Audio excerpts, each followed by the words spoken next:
여러분 이렇게 아침 시간에 교회에 이렇게 나오신 모습을 보니까 제가 앉아 있으면서 먼저 많은 은혜를 이렇게 받게 됩니다.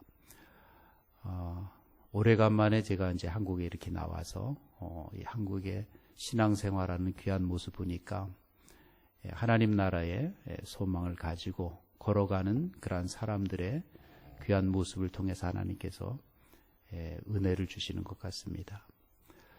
사실 저는 뒤늦게 하나님의 은혜를 경험을 하고 그리고 이제 아프리카로 나가서 선교를 하게 된 그런 사람입니다. 사실 저희는 3대째 신앙생활을 하는 그런 이제 가정인데 우리 형제가 5남매인데 제가 맏아들입니다. 그리고 우리 아버님이 감리교 목사님이시고 그렇게 해서 태어나면서부터 하나님 앞에 이제 나시린으로 구별해서 바쳤다고 그렇게 하면서 저에게 이제 늘 얘기를 해주시고 그런데 우리 아버님은 감리교의 협동 목사님 출신입니다. 그러니까 제대로 옛날에 이제 신학을 못 하시고 그리고 하나님 앞에 일찍 은혜를 받으셔서 목회를 시작했던. 그러니까 제가 어릴 때는 우리나라 상황이 굉장히 모든 사람들이 가난하고 힘든 그런 상황인데 목회자 가정은 더했지요. 더해가지고 그래서 자라면서 제 마음속에 이렇게 아버님이 힘들게 어렵게 목회를 하시고 사시는데 왜 사랑하는 아들을 갖다가 목사를 시키려고 그러나. 그래서 굉장히 마음에 불만이 많이 있었어요. 그리고 어떻게 하면 이 길을 좀 벗어날 수 있을까 그런 생각을 많이 가졌죠. 그래서 요리조리 이렇게 쭉 이렇게 피하다가 결국은 그래도 피하지를 못하고 우리 아버님 뜻대로 그냥 신학대학을 가게 되고 그리고 목사가 되고 그 제도적인 교회에 이렇게 하나님 앞에 쓰임을 받게 되는 그런 입장이 되었죠. 그래서 저의 과거 그 삶을 이렇게 뒤돌아보면은 처음에 이제 원주의 서곡교회라고 있어요. 그 당시도 사실은 그 목회 자리가 나기가 참 힘들었어요. 근데 선배 목사님들이 저를 많이 사랑해 주셔서 자리를 마련해 주고 그래서 거기 목회를 이제 나가게 되고 그 다음에 서울에 이제 종교교회라고 나온영 감독님 계신데 거기 부목 생활을 한 3년 반 그 정도 하다가 그 다음에 프랑스 파리에 가가지고 교회를 세우고 그러고서 이제 목회를 하게 그렇게 됐습니다. 근데 제가 그 과정을 쭉 이렇게 보면은 그 프랑스 파리에 가서도 하여간 아버지의 덕분인 것 같아요. 기도를 많이 하시고 그 은혜 가운데 이제 그렇게 길러서 그런지 저는 뭐 나름대로 잘한 게 없는데 모든 게 다 잘 풀리고 프랑스 파리에서도 뭐 5번째 이제 우리 교회가 이렇게 세워지게 됐는데 1년 만에 그냥 크게 부흥을 하고 그렇게 이제 하나님의 축복을 받았죠. 그런데 IMF를 만나서 우리 교회가 이제 굉장히 힘들어졌습니다. 그 큰 교회를 빌려가지고 이제 월세를 매월 이제 불란서 교회에 내는데 이게 몇 달치 막 이렇게 밀리고 그렇게 하다 보니까 굉장히 그 삶의 두려움이 많이 생겼어요. 두렵고 그리고 어떻게 이 목회를 해나갈까, 어떻게 살아갈까 이런 삶의 실존의 문제. 이 코로나로 인해서 지금 많은 분들이 어렵습니다만은 그 IMF 때도 이제 힘들었는데 지금 뭐 어려움은 IMF 때보다도 더하다고 그런 말씀을 많이 하시는데 그래서 저는 완전히 두려움에 사로잡혀가지고 그 다음에 다른 교회들은 IMF가 끝나고 그래도 다시 이제 찾아가는데 우리 교회는 제가 그러니까 더 이상 이렇게 잘 일어서질 못하고 그런 상황이 되었죠. 그래서 그때 우리 박비전 선교사 우리 집사람하고 얘기를 했습니다. 이게 아무래도 나는 외국 목회 이게 안 맞는 것 같다. 이민 목회 잘 안 맞는 것 같다. 우리 박비전 선교사도 그렇게 생각을 하고. 그래서 우리 한국에 들어가자. 그러면 어떻게 들어가겠는가? 한국을 쭉 이래 보니까 그 당시에 이제 서울에 있는 교회를 이렇게 들어가려고 하게 되면 외국에서 목회도 하고 박사학위도 좀 있고 그러면 그래도 나름대로 길이 있는 것 같아서 이제 박사과정에 들어갔죠. 들어갔는데 하나님의 뜻이 아니었던 것 같아요. 들어가서 공부하는 과정에 유럽의 그 신학이라고 하는 게 하나님을 거의 인정하지 않는 그 자유주의 신학이에요. 그러다 보니까 있는 믿음까지도 다 떨어지고 또 환경적으로 굉장히 어려운 그런 상태가 돼서 여차 해가지고 한국에 있는 아는 감독님을 이제 찾아가서 그 교회 부목사를 이렇게 들어오도록 하고 그리고 무작정 이제 한국으로 거의 그냥 뭐 은퇴하다시피 다 포기를 하고 나오게 되었습니다. 근데 그런 상황에서 우리 둘째 딸이 이제 결혼을 하게 되고 우리 딸들은 뭐 프랑스에도 2살, 5살에 갔으니까 다 프랑스 문화에서 자랐기 때문에 한국 사람하고 오히려 결혼하는 게 국제 결혼이에요. 그러다 보니까 나 이제 그 둘째 딸이 먼저 결혼을 했는데 프랑스 사람하고 이제 결혼을 하게 됐죠. 그 갑자기 이제 한국에 이렇게 들어오게 됐어요. 들어오게 돼서 어디 예배를 드릴 만한 마땅한 곳을 이렇게 찾다가 온누리교회라고 뭐 교단은 다릅니다만 거기 불어 예배가 있더라고요. 그래서 불어 예배 거기를 찾아갔더니 거기 팀장님이 저기 불란서 남불 쪽에 액성-프로방스라고 하는 거기에서 공부를 불문학 박사를 한 사람이에요. 근데 저는 초면인데 그 사람은 저를 파리에 이제 목회를 하고 있는 그런 걸 잘 알고 그래서 너무 잘 알더라고요. 그래서 하나님이 그렇게 만나게 해주셨어요. 만나게 해주셔서 온누리교회 불어 예배를 참석을 하면서 거기에서 Y 미션이라고 하는 어떤 그 세미나 같은 게 있어요. 거기를 이분이 그냥 자기 이제 등록금 다 이렇게 돼가지고 한번 선교가 뭔지 우리 교회는 그 선교하는 교회니까 선교가 뭔지 한번 오셨으니까 좀 들어가 보라고. 그 이제 들어가면서 이제 여차 이런 여러 가지 과정을 거치면서 이제 주님을 그때 이제 인격적으로 이렇게 만나게 그렇게 됐습니다. 그러니까 또 신학을 나와서 쭉 하면서 나름대로 나는 주님을 믿고 하나님을 믿노라 그렇게 했습니다마는 그러나 진짜 주님을 만나는 거는 다르더라고요.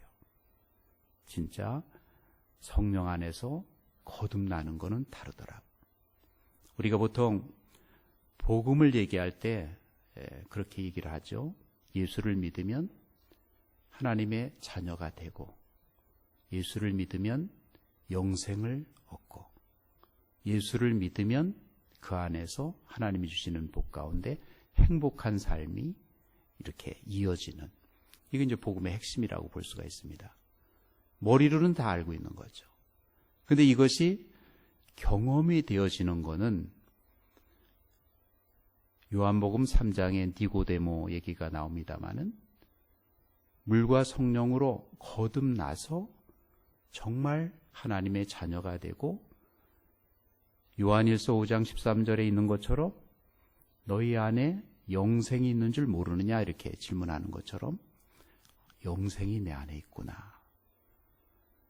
이거를 경험하고 깨닫는 것하고는 참 다르구나 하는 것을 경험을 하게 됐습니다.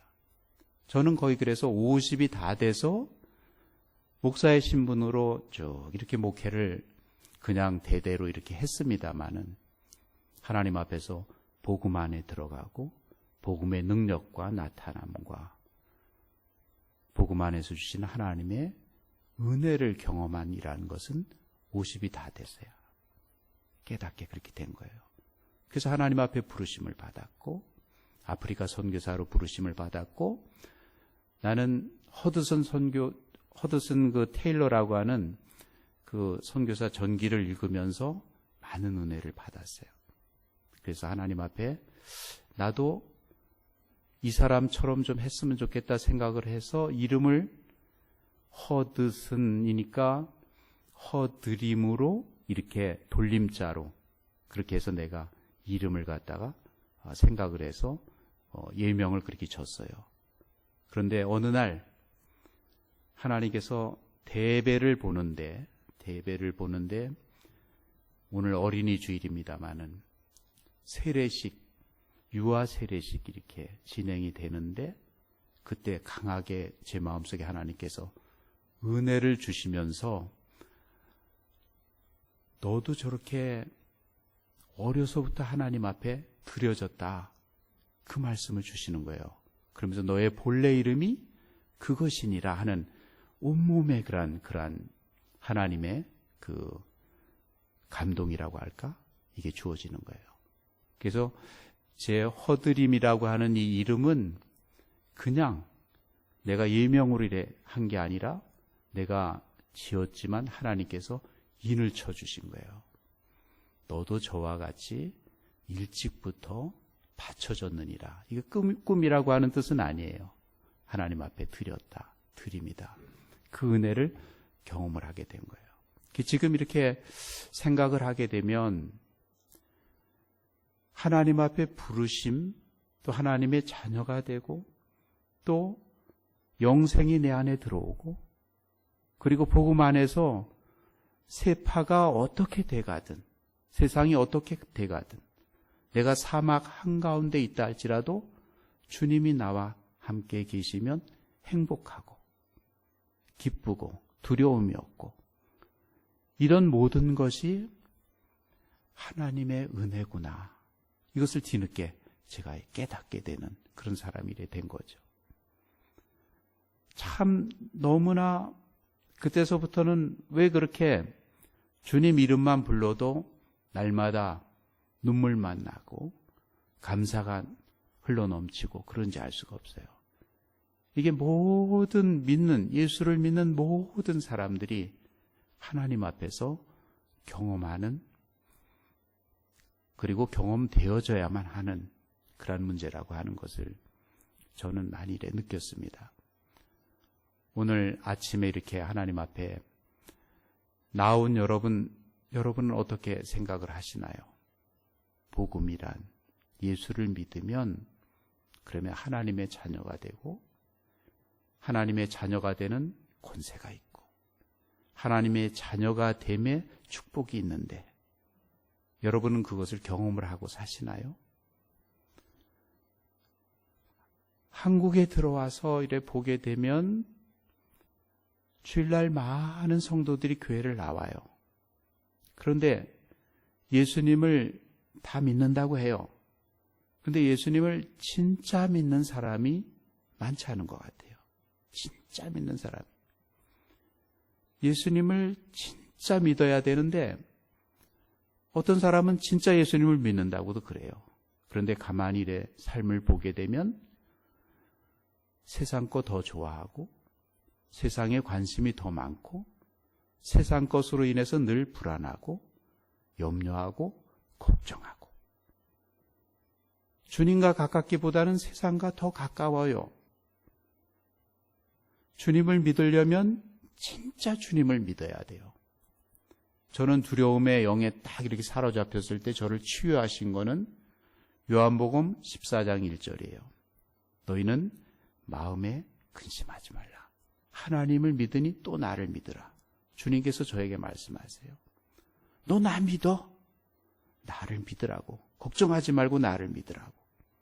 그게 막 그 말씀이 저한테 이렇게 사로잡히면서 내 마음에 두렵고, 세상이 두렵고, 그리고 완전히 우울증에 빠지고 무기력한 상태로 빠졌던 어떤 이러한 모든 게 싹 치유가 되면서 말씀의 능력, 복음의 능력이 이렇게 체험이 되어지는 놀라운 은혜를 주셨습니다. 그거는 하나님을 믿는 자에게, 예수 그리스도를 믿는 자에게 커져 주시는 은혜예요. 내가 무엇을 얼마나 했다 안 했다 이거보다도 주님은 나의 주님이십니다. 정말 주님을 나의 구주로, 나의 구세주로 내가 진짜 믿고 받아들이기만 하면 모든 사람들에게 주어지는 은혜예요. 그래서 은혜라고 그러는 거예요. 이게 복음의 은혜예요. 근데 많은 사람들이 예수를 믿는다고 그렇게 하면서도 사실은 안 믿어요. 그게 문제인 것 같아요. 그래서 부르심이라든지 복음의 능력이라든지 복음의 은혜라든지 이러한 모든 것들이 믿기만 하면 하나님 앞에서 은혜로 주어진다고 하는 것을 마음속에 굳게 믿으시고, 아직까지 그 은혜를 경험하지 못한 우리 성도님들이 계시다고 하게 되면 그 은혜 속에 들어갔으면 좋겠다는 뜻으로 제가 간증 비슷하게 이 말씀을 드립니다.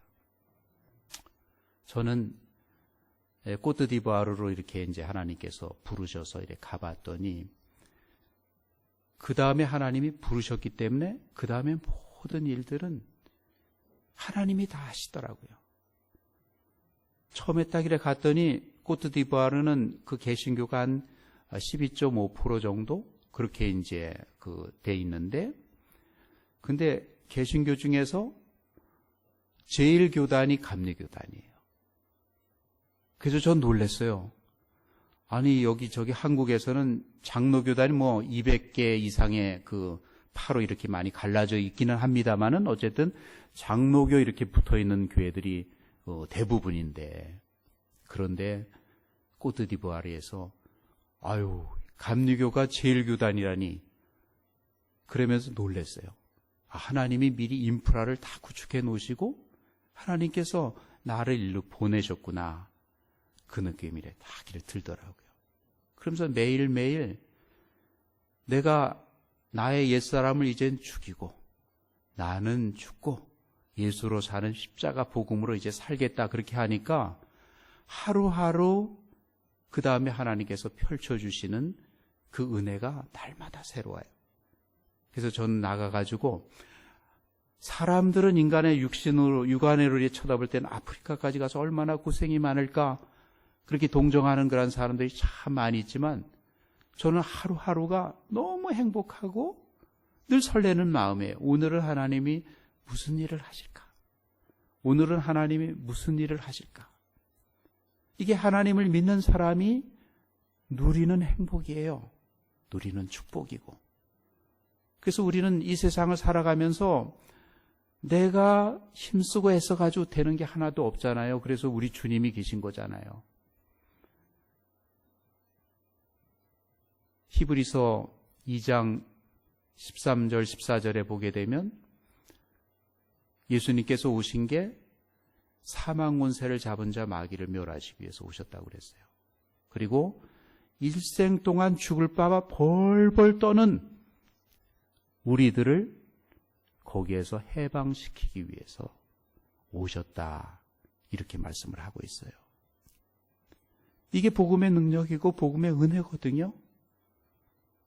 그래서 아프리카 땅을 이렇게 갔는데 그 주님을 붙잡고 이렇게 살아가니까 인간의 육안으로 볼 때는 얼마나 고생할까, 얼마나 어려울까 다 걱정을 하지만 정작 내가 가는 길에서 저는 행복하고 기쁘고 참 즐겁게 그렇게 선교를 하는 그런 자리가 되더란 말씀이죠.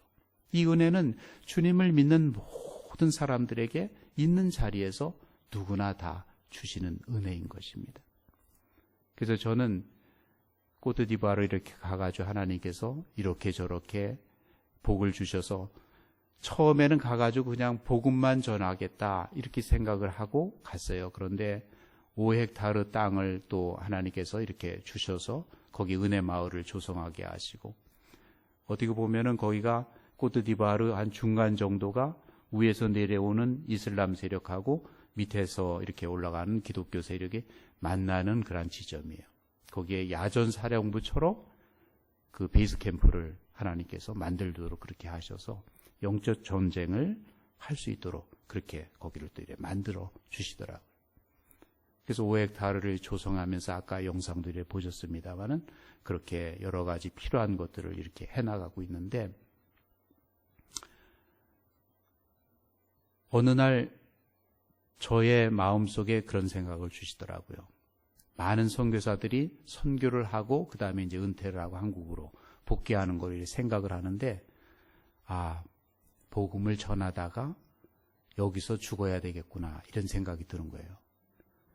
그래서 우리 박비전 선교사한테도 얘기를 했더니 자기도 똑같은 생각이래요. 그래서 오획타르고 한쪽에 우리가 복음을 전하다가 죽으면 여기 묻어달라고 이렇게 자리도 이렇게 정해줬어요. 그러면서 참 신기한 거예요. 옛사람으로 살던 나의 모습과 지금의 모습을 이렇게 보면서 어떻게 내가 이렇게 살지? 나 삶 자체가 하나님 앞에서 기적인 거예요. 기적과 같은 삶을 사는 거예요. 다른 기적이 필요 없어요. 나 자신을 이렇게 보면서 기적이구나. 하나님이 기적과 같은 은혜를 주시는구나. 하나님의 은혜가 아니면 어떻게 이렇게 살지?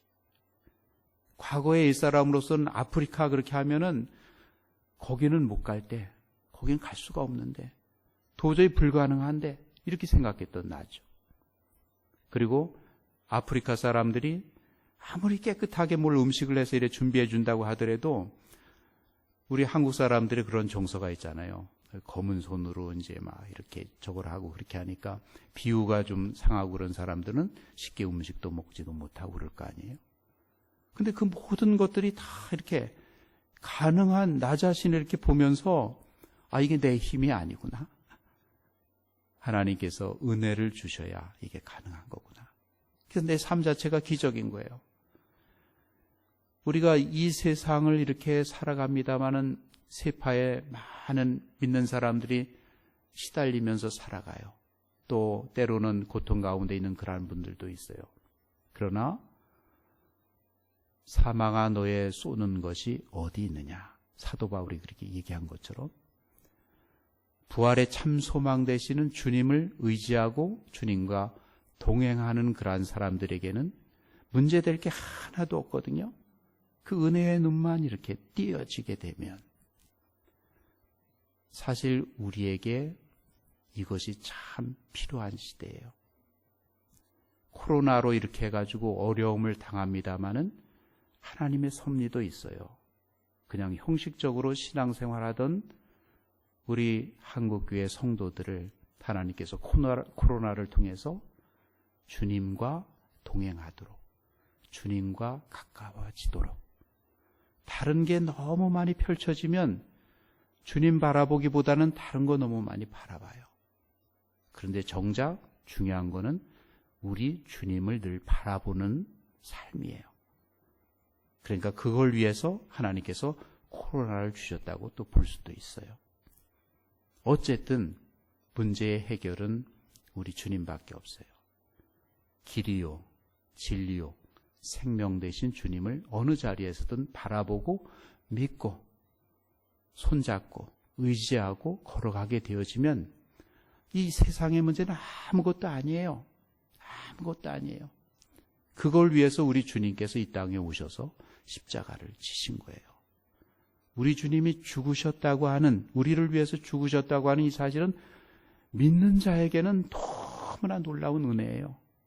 굉장히 큰 은혜예요. 근데 육적인 사람들은 자기 사랑하는 자가 죽었을 때 죽음에 대해서 깊이 생각을 해요.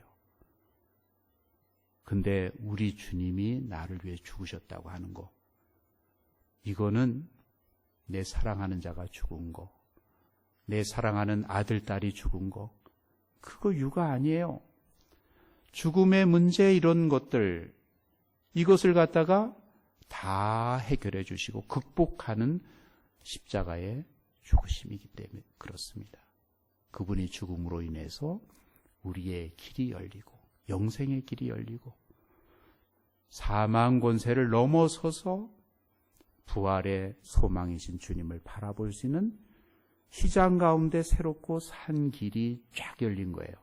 영적인 눈이 예수님을 믿는 사람들에게는 띄어져야 되는 거예요. 그 은혜와 축복을 우리가 누려야 되는 거예요. 그걸 위해서 우리 주님께서 나를 위해서 돌아가신 거예요. 얼마나 놀라운 은혜인지 알 수가 없어요. 저는 이제 나이도 어느 정도 이제 65세, 우리 동기 김태원 목사님과 같은 나이입니다. 똑같은 나이고, 같은 동기라도 한두 살씩의 차이도 있는데 나이도 같고, 그런데 나의 나된 모든 것이 하나님의 은혜인 걸 많이 느껴요. 재미있는 제 간증을 하나 또 이래 하죠. 저는 그 서곡에, 원주 서곡에 처음 목회를 시작할 때 그렇게 해서 예배를 딱 드렸어요. 처음 가서 예배를 드렸는데 거기 한 50명 정도 그때 이제 교인이 그런 것 같은데, 그런데 그 대표되는 권사님이 설교 마치고 다 이제 내려왔는데 우리는 총각 전도사님은 못 모십니다. 그렇게 얘기를 하는 거예요. 근데 그때 제 입에서 어떻게 탁 튀어나온 게, 그래요? 그럼 내가 결혼해가지고 올게요. 그래가지고 그 질로 이렇게 서울로 와가지고, 그래서 선을 보기 시작해가지고 시작한 날서부터 딱 19일 만에 결혼했어요. 아직까지 저만큼 빨리 결혼한 사람 못 봤어요. 우리 박비전 선교사는 서울 신대를 나오고 그렇게 했으니까 제가 바쁜 김에 그랬나 봐요. 우리 가는 길이 같으니까 그냥 결혼하자고. 이 양반은 그 나를 만나고 이렇게 집에로 가면 내 얼굴이 생각이 안 난대요. 그렇게 빨리 결혼을 했어요. 막. 그래가지고 만났는데 너무 성격이 반대인 거예요.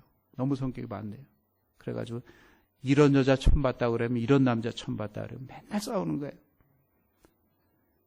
그런데 지금 와서 생각을 하니까 우리 박휘전 선교사에게는 어린이 사역에 대한 탤런트가 참 많아요.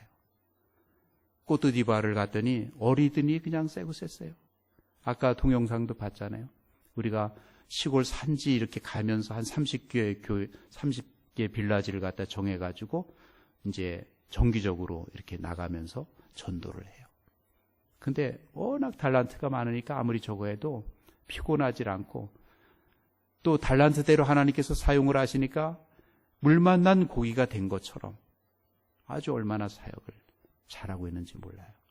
이제서 깨달아요. 하나님께서 모태부터 나를 택정을 하시고, 그리고서 이러저러한 과정을 겪게 하시고, 때로는 이스라엘 백성처럼 광야에서 줄이게도 하시고 목마르게도 하시고 여러 가지 고통을 이렇게 주면서 결국 이 자리까지 와서 하나님께서 하시고자 하시는 게 이거였구나. 이걸 위해서 하나님께서 이렇게 그동안의 길을 걷게 하셨구나. 그래서 사도 바울이 오늘 고린도전서 15장 10절에서 고백한 것처럼 나의 나된 것이 하나님의 은혜라. 그거를 고백을 하게 됩니다. 여러분은 어떻게 고백을 하나요? 주님을 만나서, 주님을 믿게 돼서 하나님의 자녀가 되었다고 하는 그런 뿌듯함이 있나요? 자녀가 되는 능력과 권세와 복이 여러분의 삶에 있나요? 또 예수를 믿음으로 말미암아 부활의 참소망 되신 주님을 나의 구주로 섬겼으니 사망 권세가 두렵지 않지 않나요? 죽음을 두려워하지 않나요? 항상 하나님께서 나에게 주시는 어떤 상황에서도 평강으로 주시는 축복이 있나요? 여러분의 삶은 지금 행복한가요? 아니면 날마다 불평불만인가요? 주님과 동행하는 사람에게 이 주시는 축복과 은혜, 여러분도 누릴 수 있는 그러한 은혜가 있기를 주님의 이름으로 축원을 드립니다.